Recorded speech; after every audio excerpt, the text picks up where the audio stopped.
channel Code Shack. Thanks to everyone for watching our podcast show. And today we are live and we have a special guest, Aleem, expert in wealth, mortgage, and wealth management. Hi, sir. Welcome to our podcast show. How is everything going for you? Things are good. Thanks for having me. It's a pleasure to be here. So let's straightway jump into our Sure. discussion.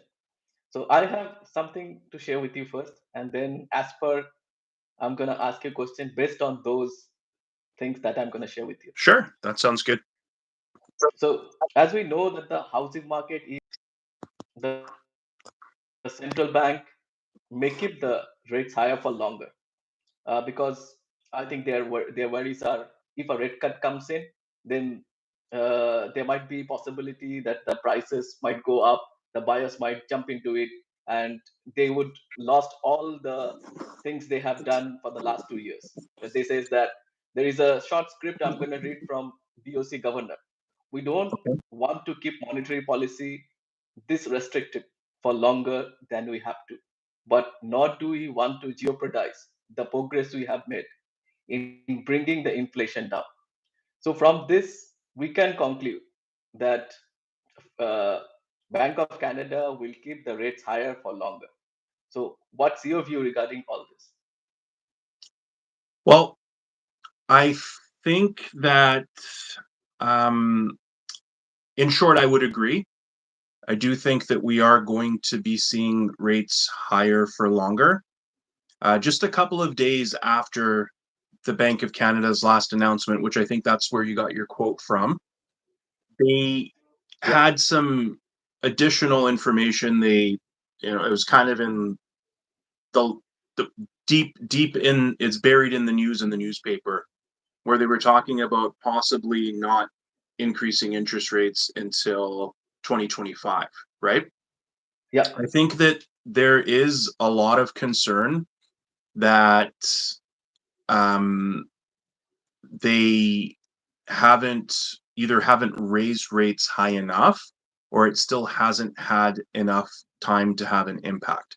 So I would definitely agree with that. I don't know if we can really hang our hat on rates moving up. I know in the last few weeks or maybe month or so, there's been a lot of talk about it, but it wasn't that long ago that it was like December, November that they were potentially talking about pushing them out further even, right?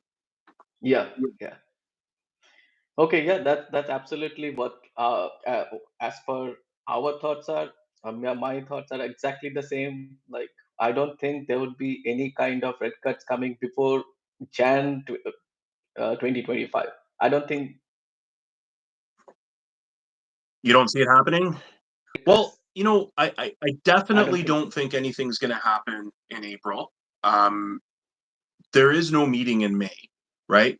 So the earliest Yeah, that we yeah, can have any conversation June. like this is June, and Yeah, June. a lot can happen between now and then. And I think that we've already started to see certain things pop up that I think we I don't think we should be hanging our hats on expecting any sort of relief anytime soon.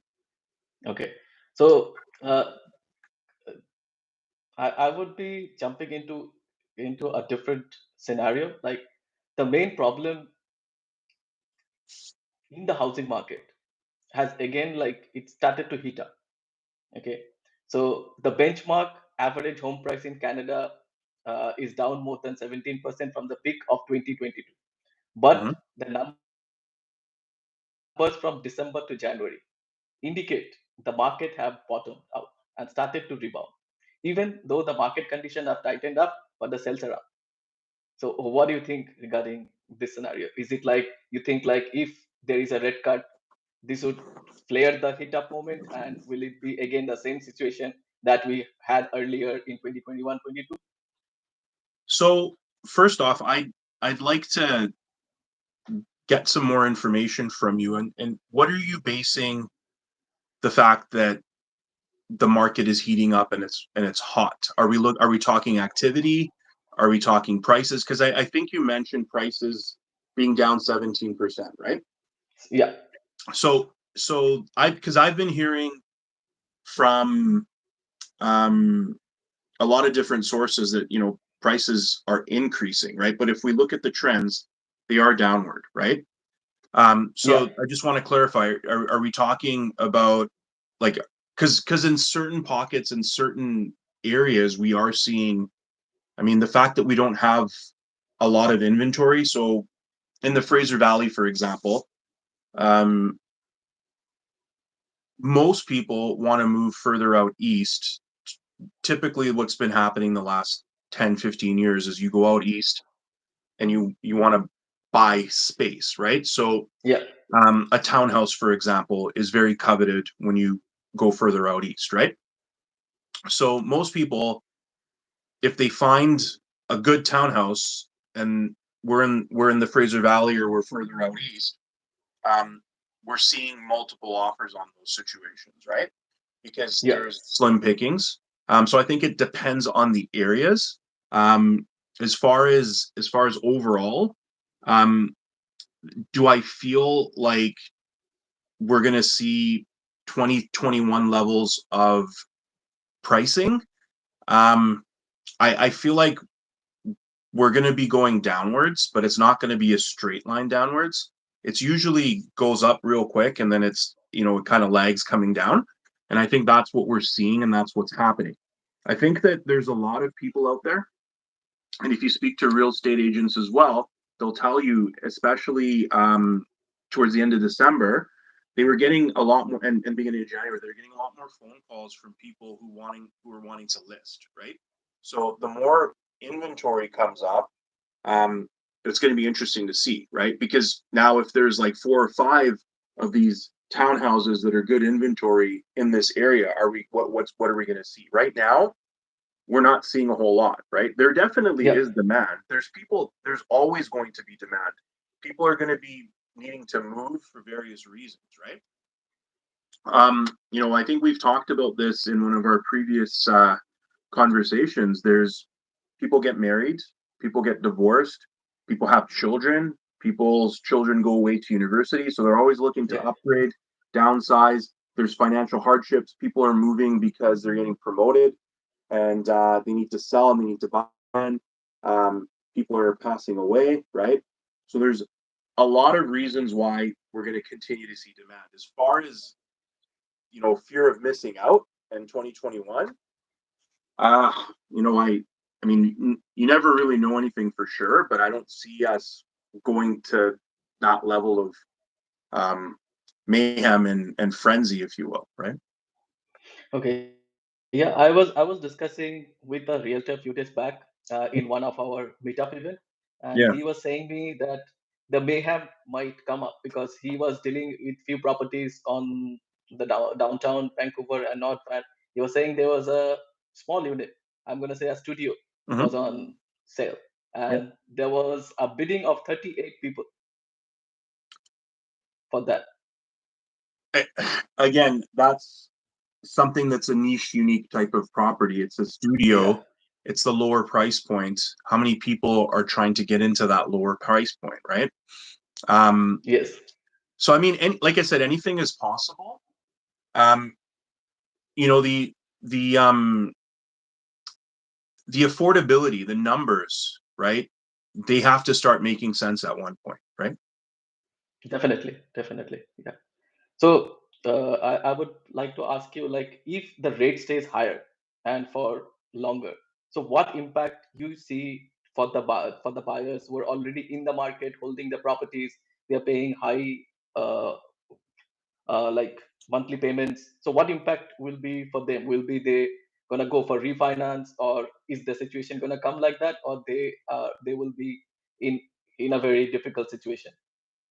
Well, we're seeing renewals come up. There's been a lot of renewal Yeah, talk. yeah, There's every single year going forward for the next couple of years, we're going to be seeing an increase in renewals just because of the number of mortgages that were laid out in the last 5, 6 years, right? yeah, So I think anecdotally, looking at the conversations we've had with people, um, there are definitely options. And I think when we look at um, like last week, we had a couple of examples. We had some clients who Mhm. were they're coming up for renewal, so we're having conversations, and we have the ability to re-amortize, as we spoke about Yeah, on another call. I think being able to do that can help relieve some of the payment shock. Um, but as far as, like, I personally have not seen a client yet be forced to sell a property because they aren't going to be able to afford their mortgage. But I have heard other people, right? We try to, with our clients, um, a lot of times we work out a budget ahead of time, and yeah, there's a difference between what you qualify for on paper and what you're actually comfortable paying, right? Um, definitely. so I haven't directly seen this, but I've heard situations like that. And I mean, at the end of the day, people are going to do whatever it is that they can in order to be able to make the payments on their primary residence. In Canada, um, people, they pay their mortgage. They might miss a credit card payment, or they might miss a car loan, but they're going to pay their mortgage, right? Because it's shelter, it's housing, we need that.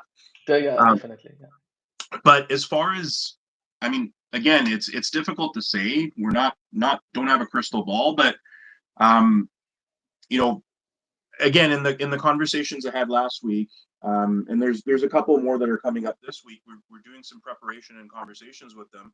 Even a 1% change in interest rates from where they were till where they're going to be, we're looking at maybe a maximum of $400 per month. In one scenario, another scenario is 350, another scenario is 225, right? So it really depends on how much you owe at the time, and what the difference in interest rates are going to be. There hasn't been that, it's not dire yet, is what I'm seeing. But with that said, okay. we've seen expenses go up in a lot of places, right? Like Yes, food, for example, um, transportation, right? So I don't think it's out of the realm of possibility that we're going to see more and more people having to sell because they're feeling that crunch, right? We've seen delinquency rates go up definitely. Yeah. month over month, and that's something that we need to pay more close attention to as we move along. Yeah, I would share with you. I was working with a credit union like for last few months, Mhm. and I was watching their mortgage payments and all those things, and I came across lot many accounts. Those are delinquencies. They're back. Their Yeah, principal. yeah, They're not able to pay yeah, principal. The interest has been like yeah. lagging of payment. They have almost accumulated 12,000, fifteen Wow, thousand payments, and they are paying part. They are paying partial. Like till there was a one scenario I saw last week. They were paying for the January. That also only $800. Their payment is wow, almost like $2,000. wow. Yeah, I see practically. I've seen like there are many things coming up in the mainland. With Yeah, working with this organization, I'll not say the name of the organization, but because it's like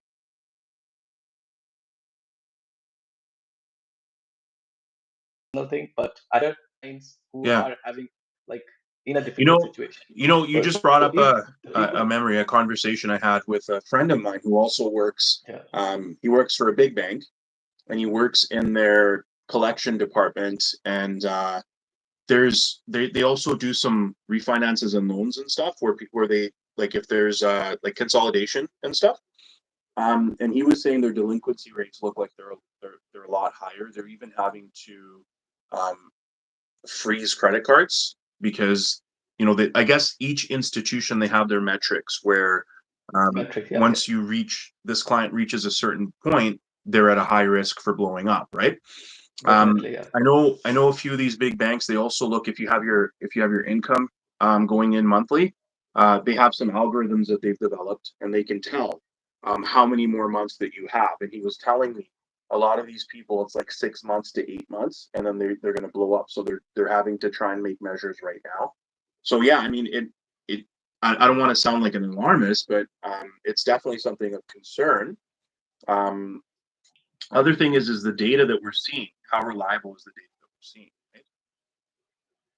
Yeah, the thing is that I was, according to my thesis, I'm working on a thesis of all the economic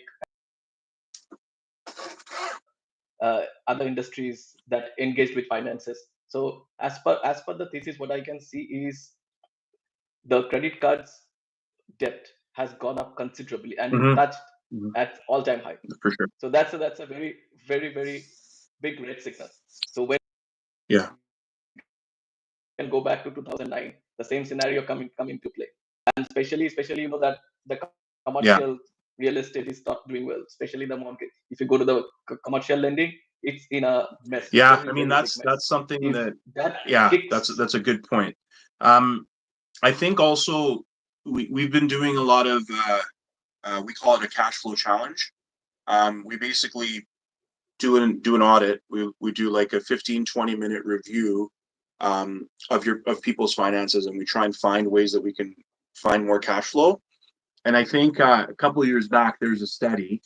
Um, the average person who they were talking about, like, if you how much disposable income do you have at the end of the month. And I think the people that were surveyed, they said about $200. They're about $200 away from having to dip into their credit cards, and they don't have enough savings. So yeah, you bring up a point. I think the one common theme that I found personally is the people that are having it's more dire. Those their people don't have a property, or they just bought a property. If you bought a property 5 years ago or more, I think you have some equity in there, and maybe some people are yeah, they're dipping into comfortable. the equity, right? Yeah, And it's you're kind yeah. of kicking the can down a little bit. So yeah, that's a good point for sure. So, so what's your suggestion for those people who are having like they are lacking in their mortgage payments and they think like they will be in trouble for the coming 6 months or 7 months? Anything they can do that will help them to stay on top of their mortgage? Well, I think that if you feel like you're going to be running into problems, the first thing you need to be doing is you need to be contacting your lender. Um, Being upfront and being transparent about these things, they do a lot more for you than if you were to ignore it and even just wait till the last minute. In a lot of cases, we're seeing, and we have seen in um, like credit unions locally, for example, they've been working with clients on helping them out of these situations. You know, be it forgiveness for a few months. I know a few of these institutions. If you have hardship, you walk in, they'll work with you. And in one case, there was this was in the paper, I think.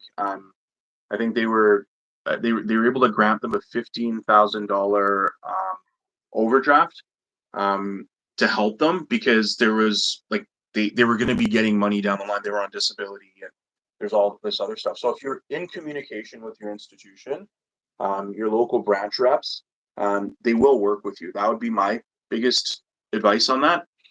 Um, the second thing I honestly would say is sit down and look hard at your budget. A lot of people don't have a budget. They don't even know where their money is going, right? You Yeah, need to know where your money's coming in from, everything that it's coming in from, and everything where it's going out. Um, there's a family. I mean, this is one of the biggest examples that I can think of. There's a family of yeah. four, and they were paying three Netflix bills, and they didn't know Wow. about it. So we walked through it, and we're like, why is everybody listing out a Netflix thing here, right? So Yeah, a lot of times we have apps and we have things that we either think we need or we don't need. I just switched my cell phone plan. Um, you know, um, I was out last week, and we were talking about cell phone plans, and I got this really good deal, so we switched, and it was only $5 a month difference. Actually, $8 a month difference if you take into account taxes, but that's an extra $8 a month, right? There's people who have access to the same products, they have the ability to do the same thing, and they're paying um, $100 a month on their cell phone plan, and I'm paying somewhere in the 30s, right? And so there's certain things that you can look at. Yeah, What I would say is look at what you can control. What you can control is what's going out. You might not be able to control what's coming in, but you can control what's going out, right?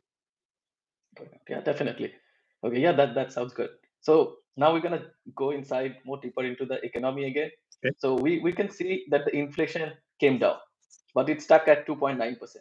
And as per my thesis, it will be stubborn, Mm-hmm. and it will be very very hard for the central bank to bring down to 2% because the economy has changed.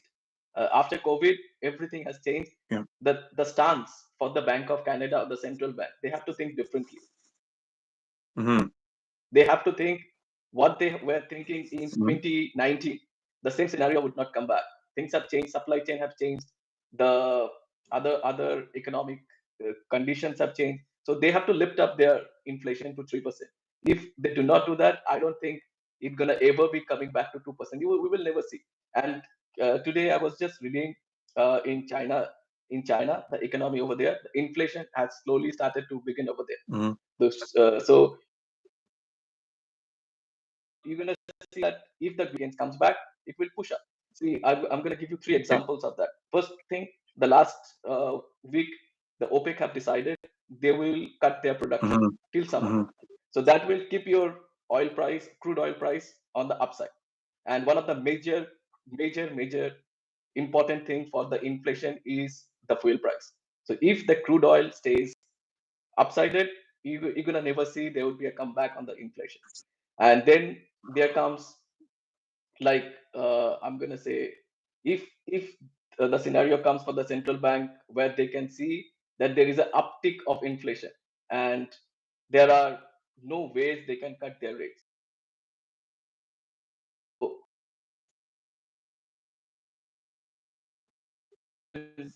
for the buyers, then a situation where the housing market will break down, or will it be standstill over here, or you can see a big crash coming up in the housing market.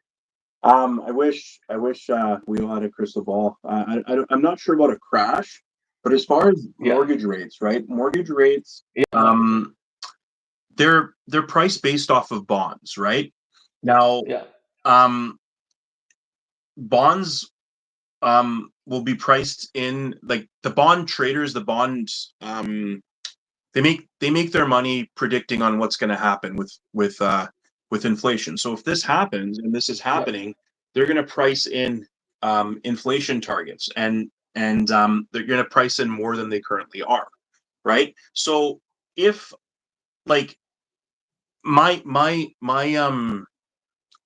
prediction, I guess, based off of everything that you've mentioned and everything that I've seen, um, mortgage rates aren't going to drop as much as anticipated. I think you're right. I'm in agreement with what you're saying, and I just want to touch briefly on um, you mentioned OPEC cutting supply.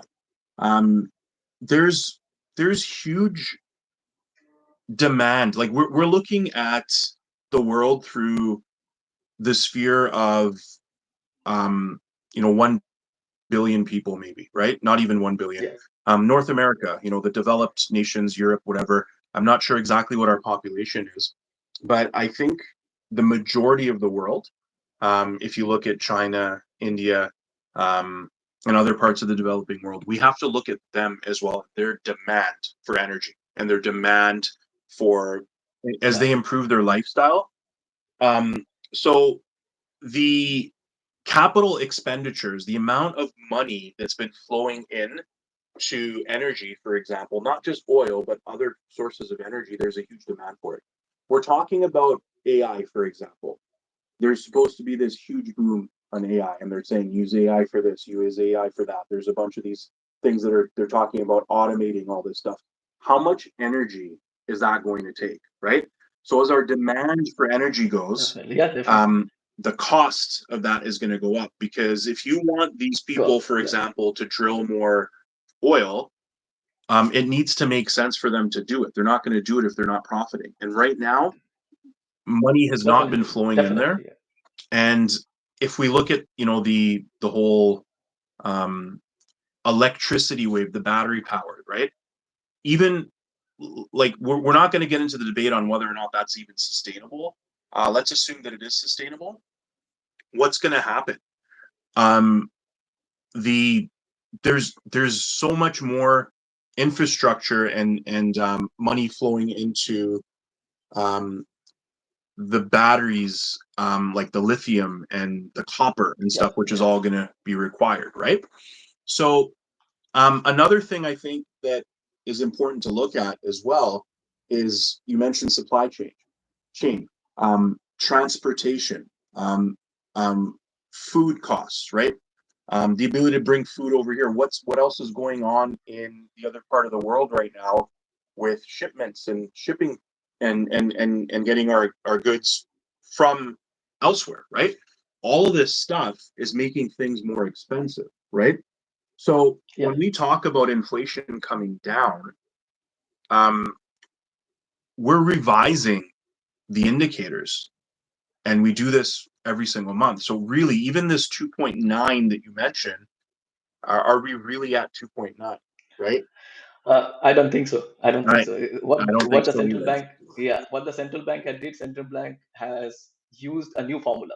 What we studied in university, this is a different formula. If Exactly, I use that formula, it's gonna be lot higher inflation than actually what it's been shown to the public. exactly. And what they're saying essentially, I mean, what they're saying and what they're doing, it's not lining up, right? Like this morning, this is getting a little bit off topic here, but this morning, um, there's a I think Biden in the U.S. was talking about, he's Yeah, he's he's changing the narrative and blaming inflation on private companies and stuff, and now they're talking about maybe price fix, like keeping prices stable, and I guess not fixing, but I guess fixing, right? So the last time we saw this was, I mean, before our time, Nixon, and then what happened, right?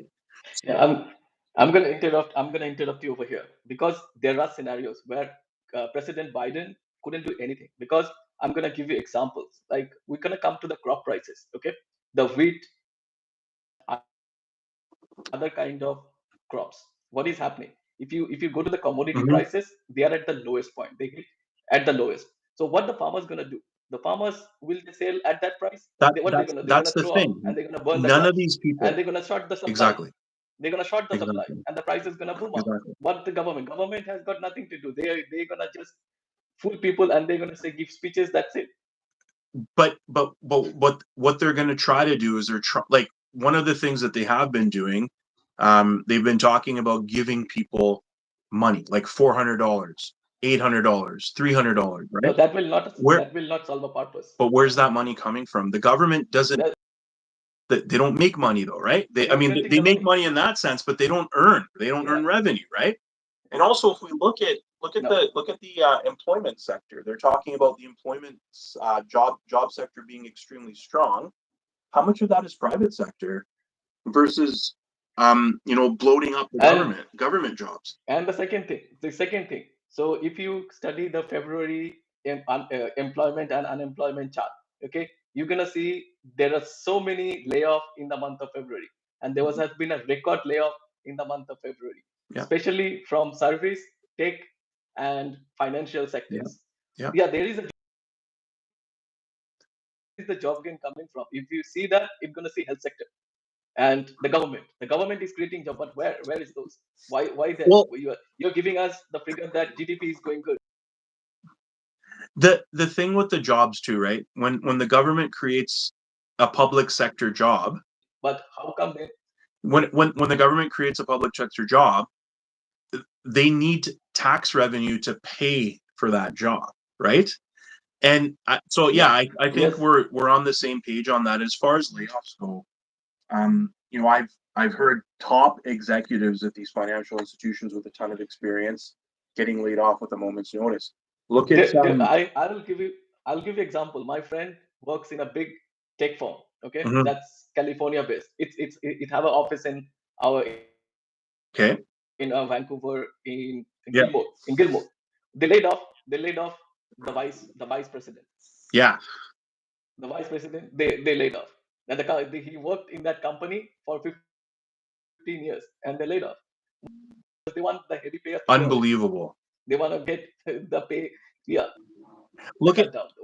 the What gaming they're gonna industry, do, they're gonna right? cut off. They've just started to Yeah, stop. It's not profitable as much anymore, right? So they've cut so much. And yeah, tech, finance, service, big industries, right? big industries. Yeah, So yeah. yeah. We're gonna come back to our topic. So Mhm. yeah, in my opinion, if the central bank hold rate at least, as per my thinking, I think at least for the first quarter of 2025, and then they can plan for a rate cut, because any earlier rate cut can bring in big consequences. You know what? I agree with what you're saying. I just feel like there might be some pressure politically, and they might cut prematurely just based off of um, pressure. I feel like we shouldn't really be talking about cuts until later on, like earliest first quarter 2025, just like you mentioned. But I'm thinking that, for example, in the summertime in June, if nothing happens, in September there's Mhm. going to be a ton of pressure, and it's also election year, right? Definitely, So definitely. Yeah, there's a lot of yeah, yeah. political Political pressure. posturing, right? Yeah, It's yeah, going to be interesting to see, but I'm in full agreement with you. I don't think it's the right time. I know some may even argue that we haven't even raised rates high enough, right? Because access to this credit, that it's a little bit of a disadvantage, right? People with homes, like I said, they're pulling out, to survive a little bit longer. That, and then we're look at the trips that are being taken. Look at all this, right? Those are things that you look at, and then yeah. you're like, that's the question that a lot of people are asking: is have they even gone higher now? And it wasn't that long ago in December they were actually talking about possibly looking at other increases, right? Yeah, definitely. And the most important thing that comes into the mind, if you go to the bond market, and if you see the bond market, as tomorrow there is the core inflation data going to come up for US, and that will create an impact for the bond market. And definitely we are expecting there would be a little bit hotter data tomorrow, because the oil price in the month of February almost went up 8 to 9%. Yeah, So thinking that I'm not saying we can see a higher or hotter data, but we can expect there might be the data a little bit hot. So what they're gonna do is gonna create the bond market to bump up, because if they yeah. expect that the inflation gonna come back, the bond market gonna rise. And I yeah, slashing of the mortgage rate, most of the big banks, there is a scenario, I don't know you know or not, there is a scenario going on for the central bank. What the central bank is doing, they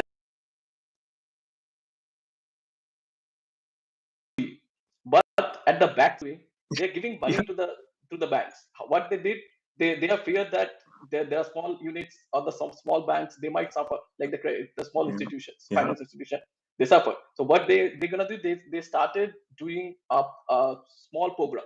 In that program, if you need money, you can borrow from the central bank with yeah, 0%. So what it created, uh, big tons of money for the big bankers, and that they are doing that they're playing with in the market. And as a result of that, you see the stocks have yeah, gone yeah. to the sky high. We are seeing there is a QE, They're but at the back there are they're tons of money yeah, available. yeah. Just to add to what you're saying, i- if you look at where interest rates should be right now compared to where the overnight borrowing rate is and whatnot, um, the central banks are basically incentivizing um, Bay Street, if you will, right, by giving them money Yeah, to help lower the rates. So basically, they're buying these rates that have come down.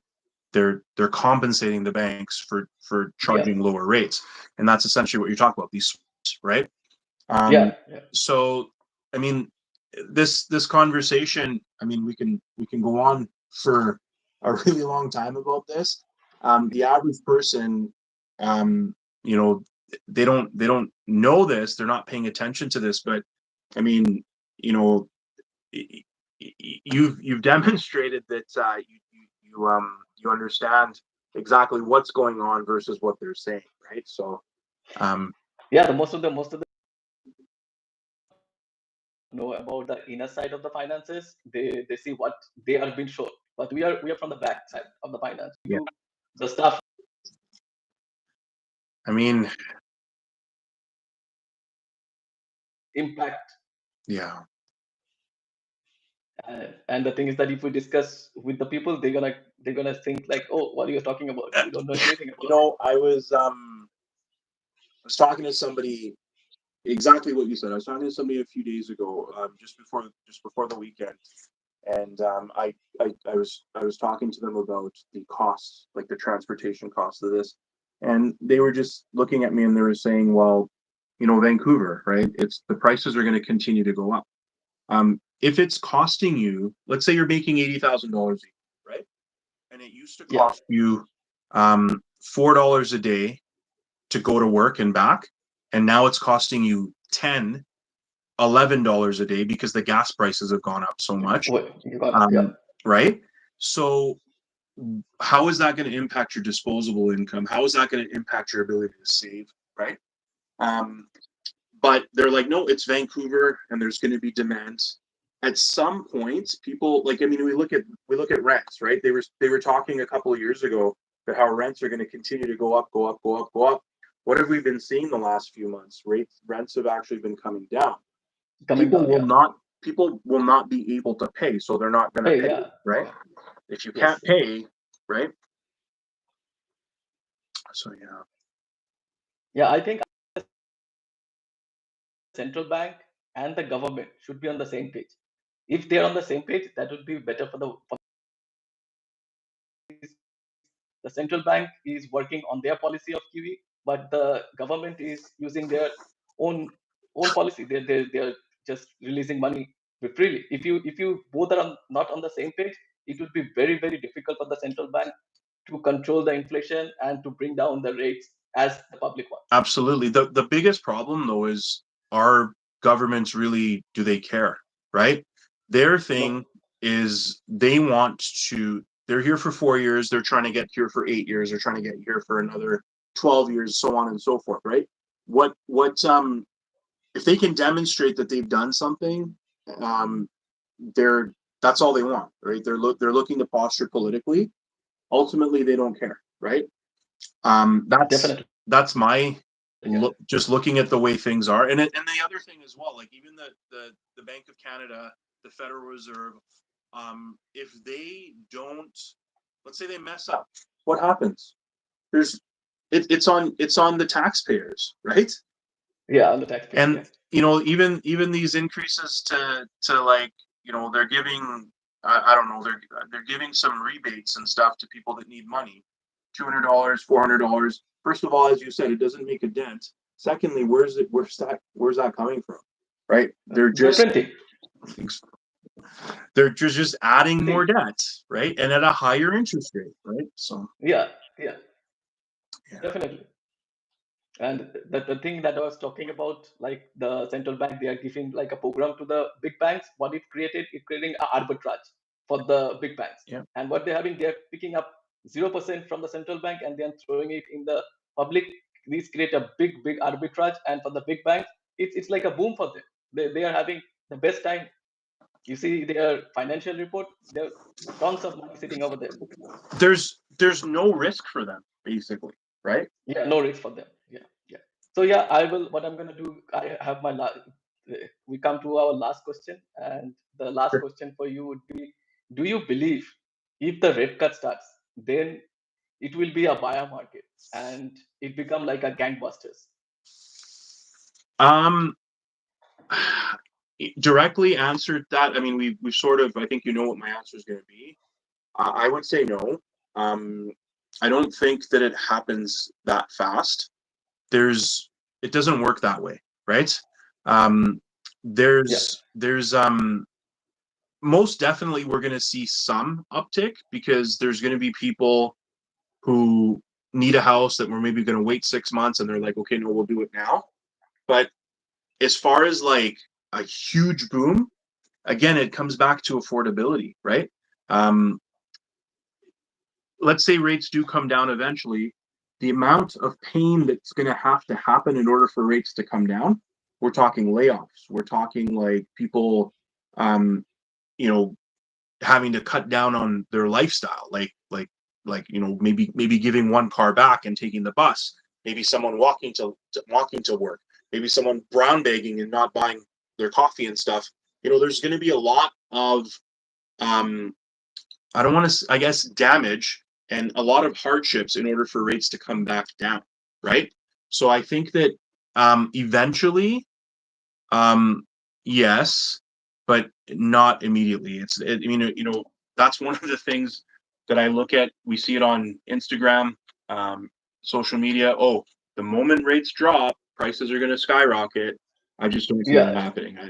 I don't think it happens that quickly. And added to this, I'm gonna ask you another question. Like, uh, do you think like if investors or a home buyer have money, do they go for higher interest rate or they go for lower interest rate in mortgage? Do you think like getting a house in a higher mortgage rate and then is a good idea, or house Or in a waiting lower for mortgage interest rate would be a rates. good idea? So, I mean, it depends on what the person um, is is doing, right?